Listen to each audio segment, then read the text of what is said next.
Yeah.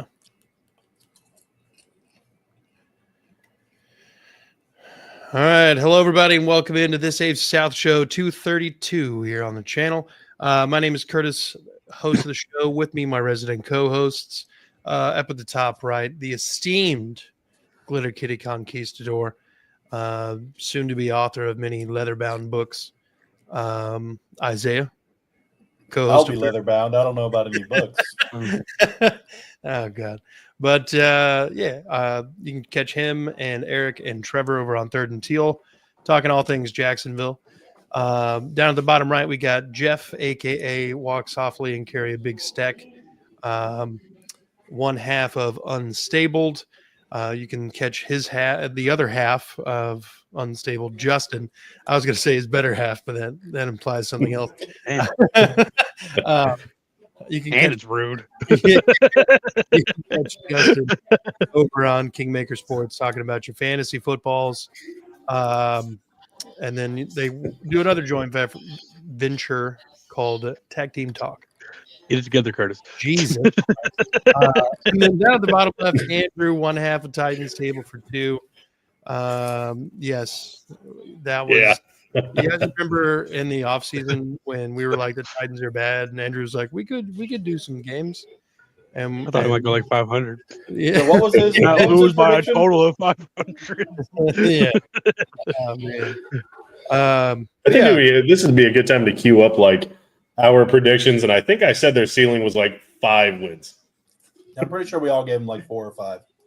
Yeah. And Andrew's like, nah, bro, we got 9 wins. No, we got like 9, bro. Can't even With go love. 500 anymore. With love. No, that was a few weeks ago.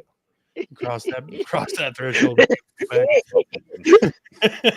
Hey, how many wins you think? I don't know, 6, 7. It's the first time I've ever done that, and We're about to have like a whole Clip it. Somebody clip it. a whole other demographics going to start tuning into this show. What up, Eric? And of course, I'm the Texans pod co-host with Mike and Chris. So if you're a Texans fan, come check us out over there at That Real Texas Team podcast. Gentlemen, AFC South on AFC South fucking hate week this week. So, only 2 of us were going to come out of this weekend winners, and unfortunately for the gentleman on the bottom of the screen, they were the unfortunate losers. We will start with Andrew. Let's hear about what happened against the Jaguars. But first, if you got any injuries or anything that you'd like to give us an update about, please. The biggest one for us coming out of the week was Restrepo. I think they said it wasn't broken. I thought it was broken because they carted him off, but apparently it's not broken. We haven't gotten a full update from what I've seen. I've been a little busy today, but last I saw it was not broken. So Jeff Simmons' pride. He's pissed. Very pissed. He's broken. Let me tell you though, LaQuinn Allen Jr., fucking dog. Fucking dog. He told Max Crosby earlier in the season, "Yeah, I'll smoke you, boy. I'll smoke you." Because Max Crosby told him he'd kill him. And then he fucking stands over Jeff Simmons and says, "Suck my dick, bitch." Reminds me of our old corner, Ryan Mouton. He told Aaron Hernandez, like he got in his face and said something, and Aaron Hernandez told me he'd kill him. He said, "Little did I know." I thought it was just trash talk, man. Yeah, Julius Chestnut got his feelings hurt. And That's all the place. Hey, shout out Logan Cook, not because of that, but because saving a punt return touchdown, because Jim Ray was definitely going yard on that one. And he just threw that leg up and tripped him. That was the one they picked up the flag on, wasn't it? Maybe, I can't remember. They threw the flag and then they picked it up, but that's the one where him and Chestnut hit each other and he hurt his shoulder, but he threw his leg up when he fell. And yeah. Then the next one he went up there and got I think those are separate Chestnut's face. Yeah. But they were separate plays, but there was a flag on that one that they picked up that Chim was about to take back to the house. I was even sitting there like, no. And then he tripped him. I'm like, yes. Oh no, it's going to be 10 to 25. Not allowed. Yeah, that's the only injury I had. I don't know if anybody else had any injuries or not. Yeah, okay. Any other injuries, gentlemen? Yeah. Oh yeah. Oh yeah. Walker Little. Yeah, the Colts avoided disaster. I mean, Sauce Gardner went down on a no contact injury. He was in a boot. Everyone kind of feared Achilles. Looks like it's just like a calf strain. So he'll be week to week, but they won't put him on IR. So they expect him back this season. So, I mean, it could have been a lot worse. I guess it was fun while it lasted for him and Ward to be out there. On the bright, I mean, Daniel Jones, you can tell he's limited. I mean, they're calling pocket passes and handoffs to Taylor. They're not doing much to roll him out of the pocket. So you can tell that he's definitely hampered with his leg injury. On brighter news, Buckner, I think he can come back this week against Seattle. So hopefully he's good to go and they activate him because Jesus, man, he's been missed. They've needed him, and Seattle's got to be the hottest team in the league right now, right? Not the Rams. It's hard to tell. Probably. I feel like league, there is no one's hot in the league. Everyone's. Yeah. So there's a couple of there's some warm teams, you know. Joe Burrow's pretty hot. Shut up. Not That's really. Now Jeff. Not to say I told you so, but when they traded for Sauce Gardner, and now I did not want him to be hurt long term. I didn't want him to get hurt. Did I not say his knee was starting to hurt already as soon as it's he got his calf? Guys? No. It's his calf. Did I not say they had a history of the knee lower goes leg next to the capo. Just saying. No, that sucks. I'm glad it's not his Achilles though, because I saw a video of it, and they quoted Tyrese Halliburton, because when Halliburton tore his Achilles, he said, "I turned around and looked for who kicked me in the back of the leg, and there was no one there." Because on that play, Sauce turned around and looked, and there was nobody behind him, and I was like, "Oh shit!" That's not good. Luckily, though, Kobe said when he went down, he said he looked at the defender and said, "Please tell me you tripped me." And he said, "No, I didn't." Yeah. Yeah, Sauce said that it felt like he got shot in the leg, but it was apparently just a calf strain. It was okay. They did the MRI and everything, and it's you got to be careful. It's good with it still because Yeah. It started with a calf strain with KD and Halliburton both, and they went out there and tried to play on it, and that's when their Achilles snapped. So I would be as careful as possible with him. Mm-hmm. I don't know if you need him, but you'd much rather have him in the playoffs than you would right now. At this point, that's up for debate. Don't get down, Jeff. We'll get into it in a minute. You don't get to hold this sign. This is for me. This is for me. Walker Little went down during the game. So Van Lennon, who was subbed in at right guard, moved to left tackle, and they subbed in Wyatt Millum at right guard. So there's a whole bunch of subbing. But other than that, there wasn't anything super significant. Parker Washington went down with a non-contact injury. He was clutching at his lower abdomen on the right side or left side, I can't remember. There's a chance he won't play this next week. We released Austin Trammell, so I'm thinking that we're bringing in some extra wide receiver help. Just don't know who. But yeah, that's really it though. Non-contact for Parker, and then a concussion, I think, for Walker Little. Heard. For the Texans, rookie safety Jalen Reed broke his forearm, I believe. Ooh. Yeah, it was really his second start, and he kind of worked his way up, and due to injuries, he got an extra opportunity, and I'd kind of been rooting for the guy, so I hope he heals up quick and is able to come back. Beyond that, I think Tim Settle got hurt. I don't remember hearing anything about him. I think I remember seeing him come back in at some point. I know Aziz was being evaluated for a concussion at some point and then came back in. So maybe it's just because they can't tell with him, He's already he's just kind of already not there. But see ball, hit ball, see ball, hit ball. No, see helmet, hit helmet. Look, every team's got a ball, not a ball. Helmet. He's from the James Harrison School of Tackling. So Andrew, let's hear about the Titans. Hear about the Titans taking an L to the Jags. By the way, score predictions were as follows. Andrew said 27-23 Tennessee. I said close. 27-20 Jacksonville. Almost got y'all score right.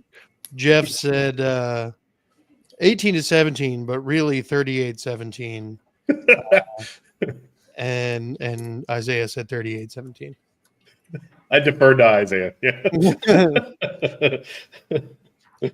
So, Isaiah wins that one, I guess. Yeah, barely. Almost had him. Titans. It's crazy because the first drive, like, okay. Tony Pollard was kind of like gashing through the defense, and then they decided, hey, let's not go back to him. And then ended the game with 10 carries, probably had like 6 on that first drive. Cam definitely had one of his worst. It kind of felt like a 2 steps forward, 1 step back game. If anything has come from me, he hasn't turned the ball over like the last 4 games, so you should feel good about that at least. He had like a little stretch there where he was throwing at least, I think he threw 1 interception like 4 straight games. It's really starting to, and I kind of knew it was going to go back to something like this because it's a team with an interim head coach with a bunch of rookies leading it. That's what it is, especially on the offensive side of the ball.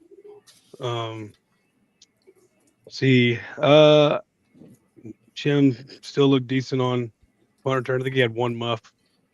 But I mean, still looks electric. That's a bright spot. I mean, the bright spot on the defense has been kind of the same with Cedric Gray, Jeff Simmons, and Kevin Winston these last couple of weeks. So, yeah, it's just like I said, it looks like a team that's run by an interim head coach with a bunch of rookies leading it. So, it definitely did. I mean, I thought it was one we might be able to steal just because it was a division game. I was wrong. It came out the first drive. I was like, okay. At this point, I really wish that fucking Mike McCoy would go for it on like every 4th down on that side of the 50. Like, there's no reason we should be settling for field goals at this point. Like, what are we playing for? Like, get him in as many uncomfortable situations and as possible. Because you got a real talent there, and don't shy away from putting him in those situations to get better. I mean, what are they going to do? Fire him? Yeah, like, well, no. Interim head coach. You just went fucking 0-6. You're not getting the job anyway, dog. I don't see the reports, but they're already talking about which coach they're bringing in after you. So if you own a Titans zip up and a clipboard, come to the facility on Monday. Dude, I bet I could do better. Need an interim. Honestly, 4th and 18 on our own 20. Go for it. But yeah, I mean, we looked good the last 3 weeks of like just kind of keeping it close, playing above, and it just kind of like got back down to reality game for us for sure. That we really just don't have the weapons, and the offensive line. Like J.C. Latham just got absolutely destroyed this game. It's pathetic. There was one Tajay run. I think he only had 2 carries, and one of the carries, dude just fucking sidestepped J.C. Latham and tackled him like right as he grabbed the ball, and then Josh Allen's put J.C. Latham in a reverse mode and backed him right up into Cam. Cam was on the run all game, and there's a couple of sacks. A couple of times where he got hit and stuff. I'd be like, okay, that was your fault, Cam. But man, it's hard to like believe you have a clean pocket when you barely get one. You get a little antsy and jumpy back there. Yeah. So, that's about it for us. All right, Isaiah, let's talk about it from the Jaguars' perspective. 25-3, 8-4, first place in the division. How are we feeling? Fuck the Titans. Next. No, I mean, I will say that. Get back. Yep. Get back in here, pal. So, what I will say though is, I think that this game we did a good job of containing Cam Ward. He really didn't get a chance to scramble outside of the pocket much. They climbed the pocket a lot, or they like climbed back on him instead of just like Normally, Josh Allen likes to cut inside whenever he shouldn't be. And so I think we contained Cam Ward pretty good. He was throwing at some weird kind of throwing angles throughout the game. Overall, though, I think the Jaguars' defense played really well. The offense played good, too. Trevor Lawrence was comfortable out there. I think this is the first game I didn't see like 3 or 4 throws where I'm like, that could have been intercepted. Overall, they did well taking care of the ball. He had that one fumble down the field, but went straight out of bounds using the little Sammy sideline. As Eric said, belt to ass. But overall, just a clean game for Trevor. But still a lot of penalties, man. You're not going to beat a lot of teams who aren't the Titans if you're having that many penalties for that many yards. It's the truth. Overall, though, I was happy with what I saw out there outside of the penalties. I think that they played well enough. They managed Jeff Simmons and Sweat. We definitely did not run the ball very well in that game, but Simmons wasn't creating as much havoc in the backfield as I was thinking he was going to with this crappy O-line. He had a couple plays here and there, though, where he kind of got in there and made disrupted. But overall, though, I thought he was going to be in Trevor's face every single play. Luckily, he wasn't. They put the beams on him. They were double and triple teaming him every play. And that one play that he sacked Trevor, he just instantly defeated the double team.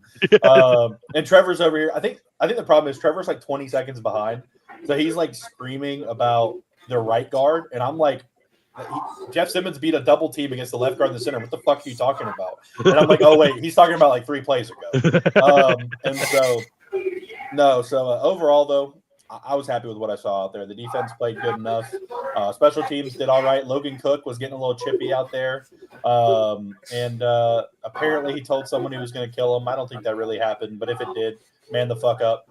And then Chestnut tried to I think what happened was when Chestnut tried to grab him and like turn his body and throw him on the ground, and Cook just like stood there and didn't move and then Chestnut was like, oh shit, I got to save face. He's like, he said he was going to kill me. No, overall though, good game, man. It was nice to see. It was kind of a basic game, really. It really just like the Jags were just more efficient. That's really what it boiled down to. Like no team really played amazing. I don't think there was was there a turnover at all in this game? The fumble. There was DK's fumble on the return. Yeah. The other one was a punch out against Pollard, or who was that? Yeah, you're right. Okay, so we look at it, we went up 3-0, and then they scored, and then we fumbled on the kickoff. It was 15-3 before Cam even got the ball back. Like all of a sudden you're down 2 possessions and you haven't seen the ball. But other than that, those two, those 2 turnovers. And then, like I said, them just being a little more efficient. Like, I mean, if you look at nobody just really went crazy. Like, we ran the ball okay, but we didn't run it enough. They ran it more, but we actually were good against the run, which is crazy. And then Trevor didn't make any mistakes, and then our guys did. That's really what it is. I mean, Cam didn't really make any mistakes. He was a little off on some throws for sure, but he didn't put the ball in harm's way. Like, when he made a mistake, he threw it, like, at the player's feet, really just trying to get away from the pressure because there was a lot of pressure. Hans Allen had himself a day, showing why he deserved that paycheck. He didn't, but not for this game. I mean, compared to the other games.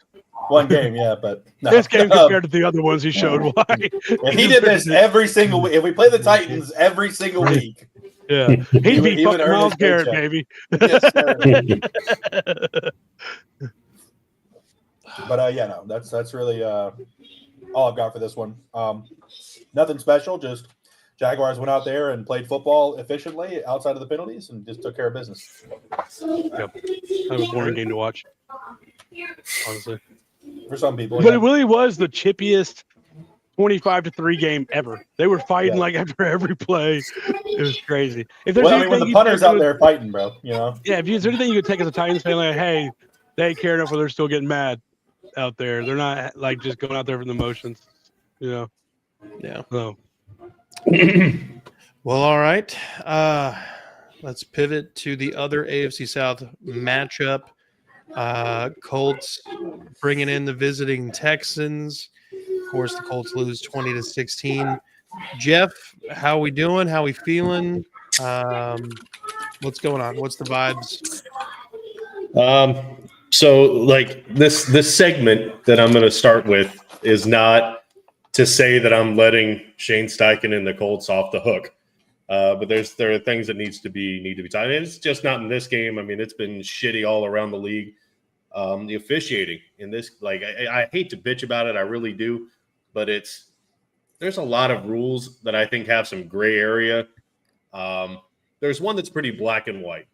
When the clock's 0, it's a delay a game. It was 3rd and 15. They didn't call it, and they let the play run, and then they called Kenny Moore for a phantom PI. What should have been 3rd and 20 is now 1st and whatever, and then they get a touchdown like the next play.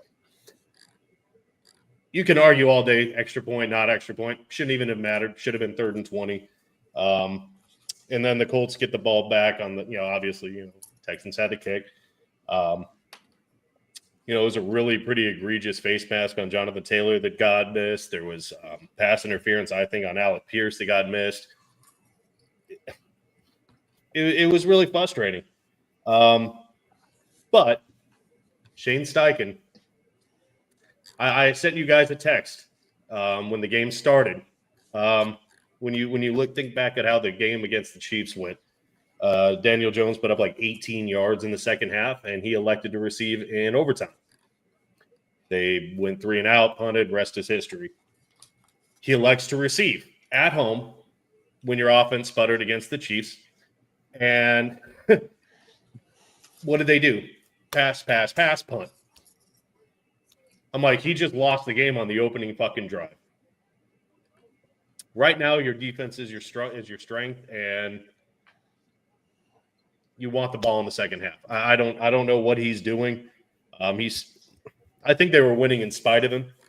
He still looks like a deer in the headlights. Like, he has no feeling for the game at all. I remember he went, I can't remember what quarter it was, but he went pass. They were both incompletions, 3rd and 10, and then he runs. Fuck are you doing, dude?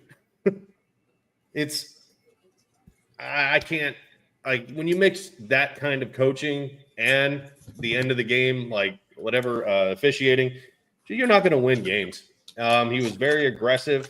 I sent you guys a text, take the fucking points. And what did he do? Went for it. Didn't put 3 on the board. Luckily, they got an interception on the next drive, but, still, you could have had an interception and had 3 points. So it's just he's not putting his team in a position to succeed at this point. They've lost 3 of their last 4, and now we have to travel. It's in Seattle or Jacksonville this week. I think it's Seattle. Jacksonville. It's Jacksonville. It's in Jacksonville. So, yeah, now you got to travel to Jacksonville, who's now leading the division. And I've already put this game as an L. So, they very well could drop 4 of the next 5. And now we're talking about, are the Colts even going to hit a wild card? I mean, they've got Jacksonville in Jacksonville. They've got to go travel to Seattle. Then they got the 49ers at home. It's like, I said it was their division to lose, and, here we are. And this is, if that happens, I don't think – I said it last year too, but I don't know how you bring back Steichen and Ballard. I don't. You start 7-1, and now you're 8-4 and staring at 8-5. Yeah.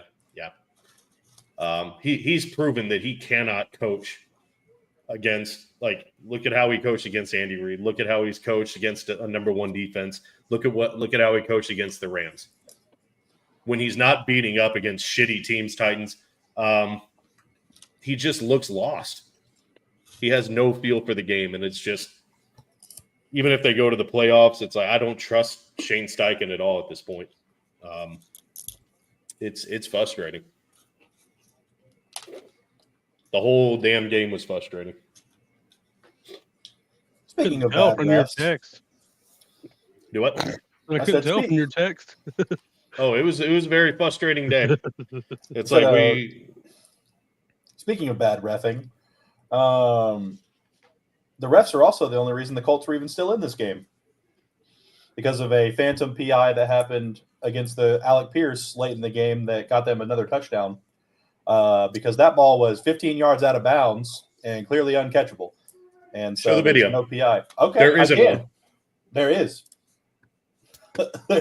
It's literally it was not 15 yards out of bounds. It was at least 10. The dude was being armbarred for like 4 yards. He wasn't. Oh, he was. He wasn't. I I'll pull it up see right that, now. though. It's No, not I have fan and no- PI if it was actually happening. It didn't happen, though, is the problem. You're allowed to keep a hand on him. Alec Pierce sold it. I mean, that ball is out here. That ball hit right here. You could see it right there. Yes, you can. You can see the ball hit right here behind the ref. That's not a catchable football. Therefore, it can't be pass interference. And he didn't hold him. Alec Pierce slowed down and then fell convincingly because he had a hand on him. That wasn't PI. Even the announcers went over like 7 times, Isaiah. And said it wasn't He was PI. grabbing his arm and held it back. It doesn't matter, though. The ball's not catchable. You can call it defensive holding. It's not a PI. And that sets you Can't up for a call it 12-yard defensive touchdown to holding. Tyler Warren. Can't call it No, you defensive can't. holding unless it's. I think it's got the same kind of rules as like illegal contact. Like the ball has to be like it can't be thrown yet. But it wasn't a PI, though, is my only point. It Yeah, I mean, Alec that Pierce still doesn't sold change that there was. very well. I'm just saying, like, in general, officiating, okay, it was uncatchable. Great, not pass interference. The Colts lose by a little bit more. So we both traded spot touchdowns. It's just You're saying it went both ways. I'm just saying, like, so they spotted the Colts 7. They spotted the Texans 7. It's just Wait, it's the Alphabet alphabet has has the more same W's. amount of W's as you. What are you talking about? Yeah, that's The debatable. Alphabet W. has the same amount of The W's. Cardinals really It's- lost that game. We didn't win that game. The Cardinals lost that game. I'm just W saying with an asterisk. this officiating has been pretty fucking terrible. Okay, It's throughout been the league. terrible for years. It's fucking awful, and clearly they're not doing a damn thing about it. I don't know, man. I feel like there's, like I said, on what is a catch, what isn't. There's gray area, kind of interpretation. When are they actually going to call a holding? Or like we all can agree that holding happens on almost every play to some extent. It's just how egregious is it? Like how. But if a clock is at 0, I mean, that's a fucking penalty. I mean, there's no, well, no. If it's 0, let's delay a game.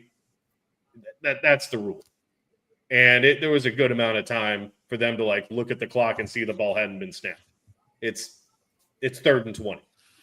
That play doesn't happen. There's no any more fan and PI on that either. So it was the whole damn, like the officiating was just god awful across the board, and it's been pretty terrible in a lot of these games. But it's not the only reason. I mean, Shane Steichen can't coach his way out of a paper bag at this point. Shane so Steichen sucks, man. it's not pretty. But how do you start out the year and you're like, we're going to do exactly what we haven't been doing, what the fan base and anyone else who could ever think to even like football and coach a football game would do. And then all of a sudden be like, now, Pass. especially now that Daniel Jones is hurt, we're going to throw the ball more. Like what? Yes, yes, I said, I'm they're not letting him off the expecting hook. And they're expecting it, and Taylor's still hitting 80-yard touchdowns. Like they've got 10 men in the box, and he's still going the yard. Like, what are we talking about here? Yeah. It's like, hey, we got Marshawn Lynch at the 1. Let's fucking pass it. It's that mentality. Like, what are you overthinking? He loves to do that. It's fucking stupid. And that's Shane Steichen in a nutshell. I think these younger coaches kind of have the analytics guy. I feel like they listen too often to that guy, and it kind of puts them in Dutch early in the game. Before I get into my take the points. Here were the predictions for this game. Andrew said 23-17 Houston, pretty close. I said 20-17 Houston, even closer. Jeff said 24-21 Indianapolis. Isaiah said 18-17 Indianapolis. Equality. Let's see. No. He was also fighting a stomach virus. He's asking about Tyler Warren. Is Dalton Schultz better than Tyler Warren? Absolutely not. But Doesn't sound like a hand virus, and he fumbled it. bitch. No. No, he was fine. You could tell that he was not playing like he normally does. Like he had a stomach virus like the night or before or some shit. The real He was best tight end questionable in the to league play. is back, so we're good. So Feeling strange on Sundays now. oh my god. I mean, I'd say it's a stronger argument right now for Brock Bowers and Kittle, but Brock Bowers. moving on. Dude, that catch was stupid. I wanted him so bad. There were 3 like Stupid. catch of the years within like 8 hours yesterday. Oh, and one of them was one-handed as he's Yeah, falling. one of them just so happened to be Treylon Burks. When they threw it looked like the quarterback was throwing it away, and Brock Bowers just picks it up off the ground for a touch. I was like, what the fuck just happened? No, it was he's awesome. Puka with that reaching like backhand catch was great. Yeah, what was that, dude? I've done that before against my Okay. 5'3" Asian friend, but I did forget to mention that Alec Pierce touchdown. That was a hell of a catch. I forgot to mention that. It was That was a hell of a catch. hell of a catch. good throw, Like- great throw. Great throw, perfect Forgot to placement. mention it. Yeah, no, I mean, one of the first things I wanted to do was kind of be like, all right, Daniel Jones is playing all right in Indianapolis right now. So how long of a contract is he getting? I would assume somewhere around 3 years. I don't know if they're going to go like a Travis or a Mahomes 10-year, but I would assume it'll probably be a couple 2-3 years. Yeah, I bet it'd be like a 3-year, So but like- an out after 2. So like a 4-year contract, maybe like ballpark, I don't know, 160 million. Duh. That's Mm. cheap. That's actually cheap. Probably, for- but 3 years, 90 million fully guaranteed. No. that's Kirk Cousins. what's Gardner Minshew doing these days? Yeah, for real. Backing up my Look, from the Texans' perspective, Daniel Jones played a lot better than I thought he was capable of, definitely before the season started. But also just generally speaking, against better competition, he was able to throw some absolute dimes to several players, mostly Alec Pierce, but other players as well. That what was it, like I can't remember how long it was, but Josh Downs caught one on the sideline. That was just That was a good catch too. yeah. Your players catch? Yeah. Oh man. You have guys that can catch. Ours just knocking to the ground. I was a little disappointed in the pass rush. Feel like they weren't as successful as they were in the past. Sheldon Rankins brings down the only sack. But upon watching even more highlights and everything, there were a couple plays where both tackles were basically sandwiching Daniel Jones. There was one where he even kind of like barely got it out as a forward pass. They won the pass rush in a lot of different ways beyond getting sacks, especially when you've got a guy who's got a fractured fibula. And I heard that it was the fractured fibula closer to like where it meets the ankle. So it's actually like quite manageable. If it were further up in the bone, it would be a problem, but manageable at the moment. Apparently Fred Warner played with the same injury most of the year. So quite survivable. But you can tell it does affect the way that Daniel Jones plays the game. He was not as mobile. And I think at several different points that was to the detriment of the team, where there were open running lanes. He couldn't really capitalize on those things.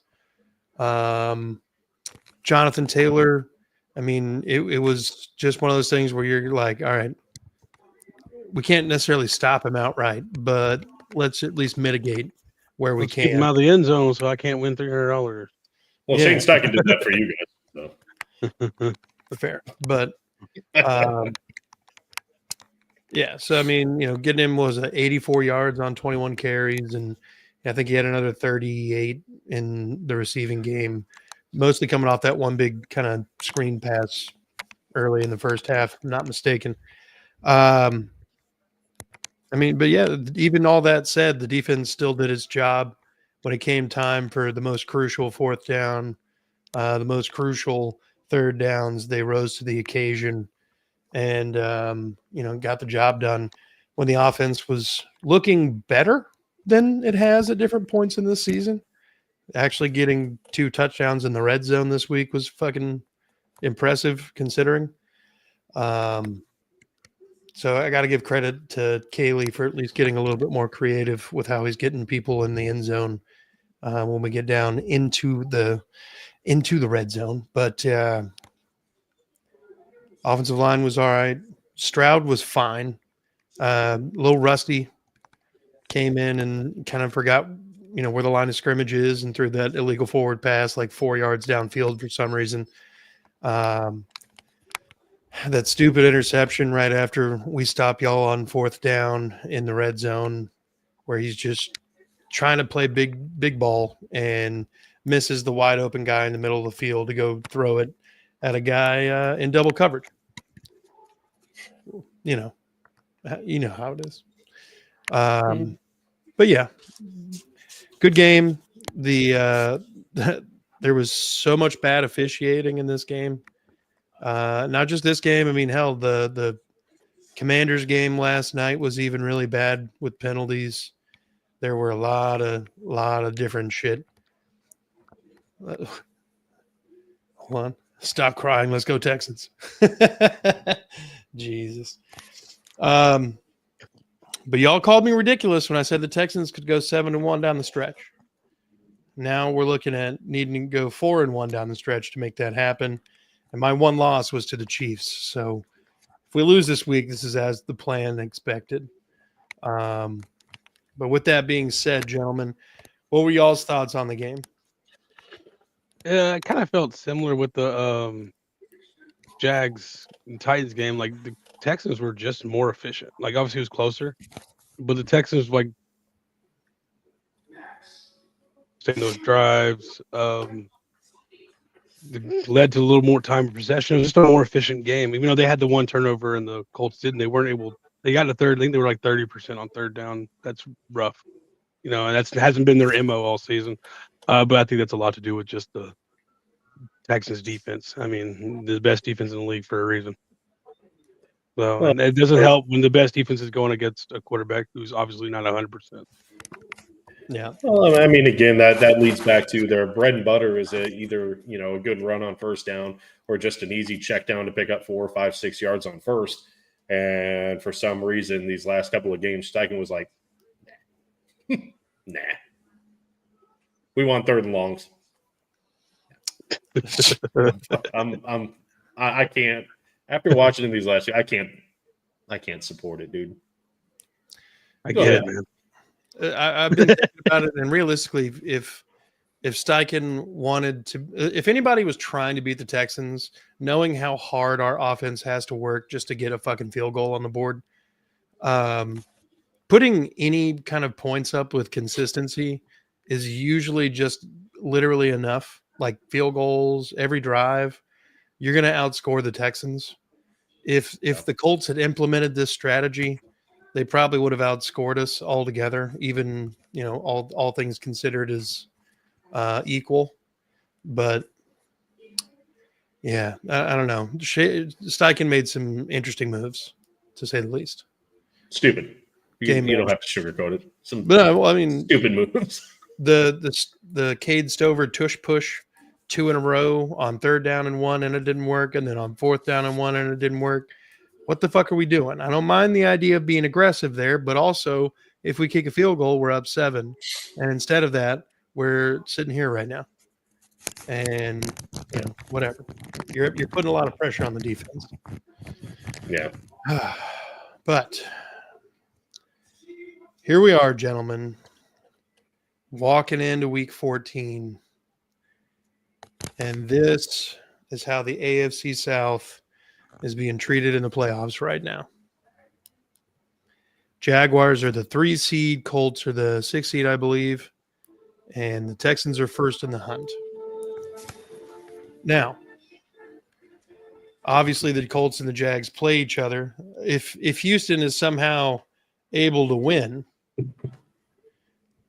against the Chiefs, we move up in the second. There's actually a possibility that if the Bills lose or the Chargers lose, then the Colts or the Jags would still be in the playoff picture. So as we get down the stretch here, there's an increasing possibility that 3 of the 7 playoff spots would be occupied by an AFC South team. Oh, so you're saying so the Texans would technically jump Jacksonville because we still have to play 3 more division games, or 2 more. Because you guys are done with your division games after. Indianapolis is week 18. Yeah. Oh, okay. So you'll have 1 game left. So technically, you would jump us because you'd have a better division record. Okay, that makes sense. Yeah. So this is kind of how I expected the actually, scenario last year to play out, though. Like just AFC South, like just right in there, like could send 3 to the playoffs. Yeah. Yeah. So if we win this week, we keep our spot and we just correct. Yeah. Okay. You would be a game ahead of us if we win, and we would have the head-to-head tiebreaker against the Colts, who would have the same record. And in theory, if the Chargers or the Bills were to lose, the Colts would maintain playoff hopes. Oh, my brain! I was thinking you meant like the 2 seed, not second in the division. I'm running on a different wavelength right now, and I need to be about on this one. I got you now. I'm in the same. We're all here. We're all here. Yay! Yeah. No, I mean you're going to have an opportunity later in the season to play the 2 seed right now, right? Broncos. Yeah. Yeah. Yeah, we play the Broncos. Not like we got this week against the Colts, then we play the Jets, and then we play the Broncos. Then we play the Colts again, and then we play the Titans. Yeah. It's going to be big final 5 games, gentlemen, and I'm fucking excited. I can tell you that right now, except for the Titans. I mean, there's just nothing going on right now. Well, we started out the year, though, and we were kind of like, oh, the Colts are back, and the rest of the division sucks. And then now it's like, we're the most competitive division in football right now. Yeah, we are. Yeah. You know what I mean? Simmer down over there. Division. It's all of us, dude. It's all of us, man. Oh yeah, okay. If the Bengals beat the Bills and y'all beat the Chiefs right now, then y'all would be in there then this week. Yeah, we're a very good team. We play sports. We sports good. Yeah, there's a lot of narratives that could get ended this week. Obviously, the Dolphins are still technically in contention at 5-7. I can't remember who they're playing. I think it. I can't remember who they're playing this week, but it's somebody that would really needs it. And there's a very good possibility that they get their playoff hopes ended. If the Bills beat the Bengals, then Joe Burrow's return is for absolutely nothing. And yeah, I mean, oh, don't forget that the Titans could squash the Browns' playoff hopes. That's true. They are technically not eliminated Myles yet. Garrett will break the sack record this weekend. He might break the sack record in just this game. First half. Yeah. Set his own 22 and a half sacks in a game record. How many sacks can Myles Garrett get? Yep. Cam Ward needs help. He needs, yes. They need to get this first overall draft pick and trade back and get all the fucking bodies they can and just rebuild. But, gentlemen, playoff picture's shaping up and things are getting interesting. So we'll catch you on the preview on Saturday. Do we have any closing comments? No, I'm just playing around with this playoff predictor now. Colts hate week. Fuck the Titans.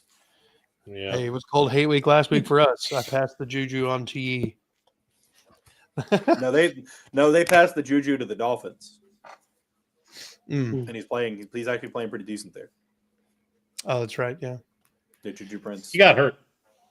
Yeah. What else Yeah. is new? That's literally what I told my Exactly. buddy. I was like, I was like, that's the reason he's not on the Colts right now is because he kept getting hurt. Well, he was playing good, and then he got hurt. Yeah. Which is what he Oh. did with the Colts. Oh, also, just real quick, shout out to Dolphins middle linebacker. I can't remember your name. You were number 22, and that's disgusting, but I'll let it slide. On that pick six they had, the 99-yard pick six or whatever it was, the intercom in his headset went out, and he actually called the defense himself, the middle linebacker, and then Minkah Fitzpatrick got the pick six. Really? Yeah, I just saw a thing. The headset went out apparently, and the linebacker called the defense that play. Damn. Student of the game. Just change that All right. fucking number you won. Folks, if you've been joining us in the comments section, I appreciate you, Eric, Brandon, CCGTV 337. Thanks for joining us. If you're a Titans fan, go check out Andrew at Titans Table for Two. He and Christian holding it down, talking all things Titans. Do the same thing for our man at the bottom right, Jeff, a.k.a. Big Steck. You can catch him on Unstable. You can catch him on Tag Team Talk, and you can catch his cohort, Justin, over on Kingmaker Sports, talking fantasy football. Up at the top right, you can check out Isaiah on Third and Teal with Trevor and Eric.